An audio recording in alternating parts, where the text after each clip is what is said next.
What's going on, everybody? Rob here, aka Trev 2323. Sorry, I got my hat on, but I have my bed head going on because it is Sunday here in Chicago. Kind of windy, but I wanted to go over with you if you wanted to buy a carport or a temporary carport, or if you're gonna put the money into a garage. Go over it a little bit different. So when you're just buying your house, when you're looking for something, we purchased our house, and our house had a one-car garage. All right, so one-car garage, but the house was at the right price and everything, so we went ahead and bought the house. So we had the big yard.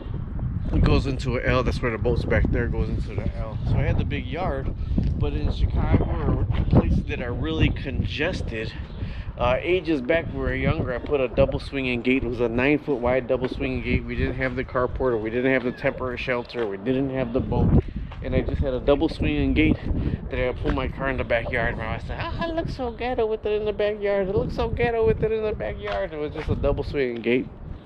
So anyways, time went by and everything, and I had my double swinging gate there, and then my wife, finally got her car. And then so she got her car, and it's bumper to bumper in the front sometimes. So she's like, "I want my own carport. I want my car in the back." So my double swinging gate, tell you the truth, if you got a carport with a double swinging gate, it is a pain in the butt in the winter time to get out there and open the gates, get out there and close the gates, get out there and open the gates. And then if you don't lock them, people are gonna start cutting through your gates, cutting through your gates, cutting through your gates. So we got tired of all that BS. So we got the carport, and we bought it on sale at Menards. I think it was $7.49, but we paid my budget and it put it up for us. And that's a 12-foot by 19-foot carport.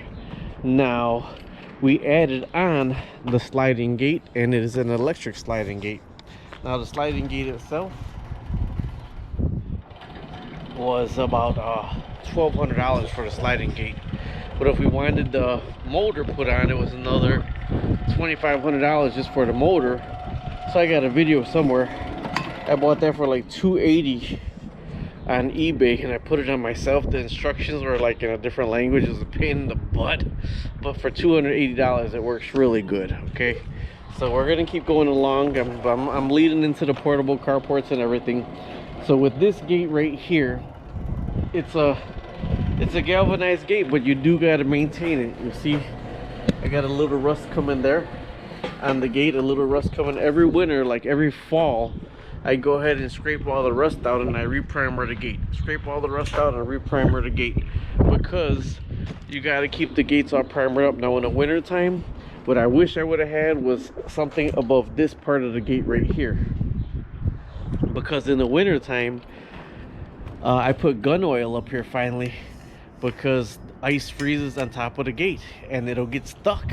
It will get stuck. I gotta get a hammer sometimes and break the ice off the top, or I got the ice melt away that I do on that, and the bottom wheels or whatever, I make sure they're dug out. I use my blower on the bottom part.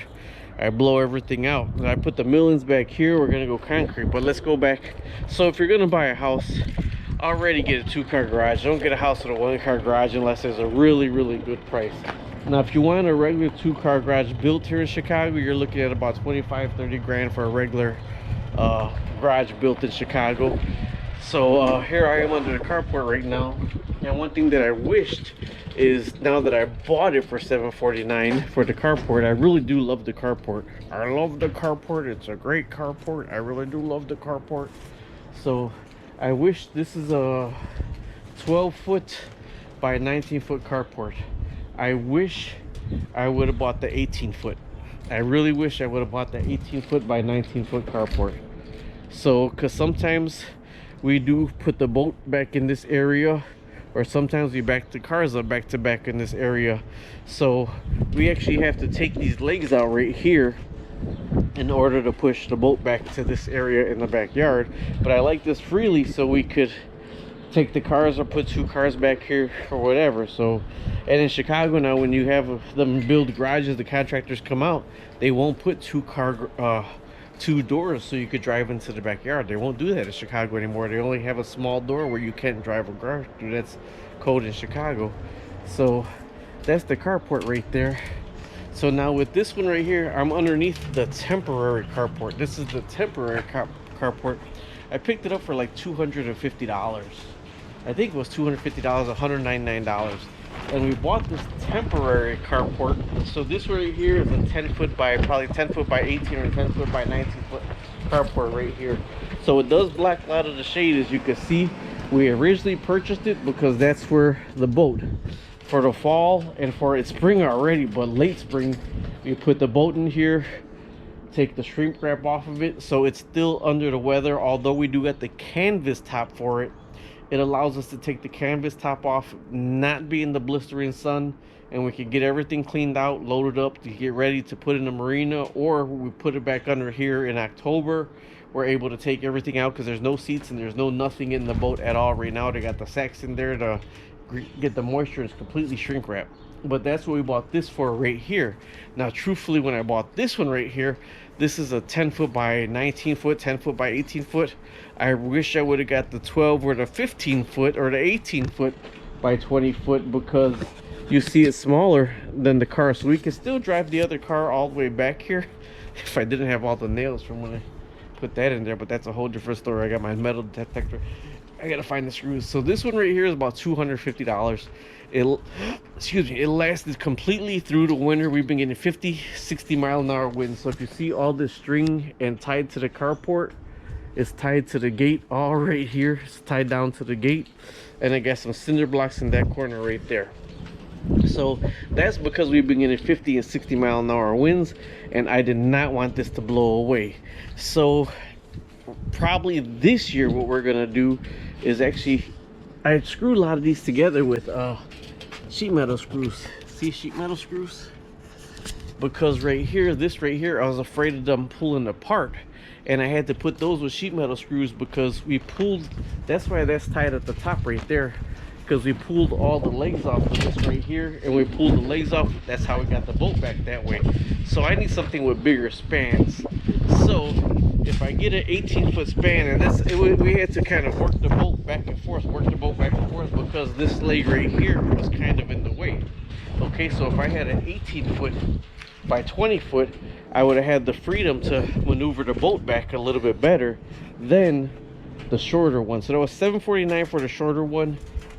I mean the narrower one, but I wish I would have got the wider one right off the bat. Now this right here is serving its purpose, about $200, $250. It lasted through a whole winter. You see it's not leaking, and we were actually gonna pull it up because it's killing the grass a little bit right here. See it killing the grass, but it just recently was raining really bad, and I was in my wife's car. I told her I am so happy that I didn't have to run through the rain, because it's drive basically from there all the way to the inside of the house, which I really do appreciate. So we're either going to move this is a $200 $250 carport, and we're going to put it over the boat, and we're going to work on the boat over there, or we're going to put the boat right here, just bring it back in this area and get the boat. But this, if I were to do it all over again, I would have bought the 18 foot by 20 foot, the width, whatever I could get over there. That's what I would have bought first, by the 19 foot. And then this is, when I say temporary, it's kind of really temporary, because on the very windy days, you do worry about this one. On the very windy days that the wind's gonna take and it's gonna go. You see it right now. But in the same with the width and the span, and then I sheet metal screw some stuff together. So it's been pretty durable, and it lasted. And one other thing is, when we pull the cars back here, there's no snow back here, so we're able to move the cars in and out freely without having to dig the stuff out. All right, one other thing that I want to tell you is, with these carports back here and with the garages back here, I would have rather concreted before I put the carport. Like the carport right there, I started putting blocks right there because our ground is really low. Our sidewalk's really low on the block. So buying a house, make sure your sidewalk is higher than the city street. But anyway, so I started putting blocks. I was block all the way, but we're gonna break that out, and we're probably gonna put a carport all the way out. I mean, a driveway all the way out that way. But it's either gonna be that wide, and we're gonna get another carport, or it's gonna be one straight this way. But I'd rather right now go with, if I was gonna go with one, I would rather it wider that way instead of longer this way. So this way you can maneuver stuff more, because we gotta try to finagle that out. And we're gonna push it straight out this way, And then after we get straight out this way, then we'll hook it up to the van and pull it out that way. Then we got to disconnect it from the van, turn it sideways, and then pull it back out again. Either way, so this is a $200 carport right here, 250 10 by 18. That's a 749, and you see that one's not blowing in the wind at all. You see that's kind of sturdy. These are 3-foot staked into the ground over here, 3-foot stakes into the ground. So that one's a lot more sturdier. And then that's a 1-car garage that I can't fit anything in. So when you're originally buying your house, get yourself at least a 2 or 2.5 car garage. But the carport is very convenient to have also. All right, talk to you later. Subscribe, like, and share.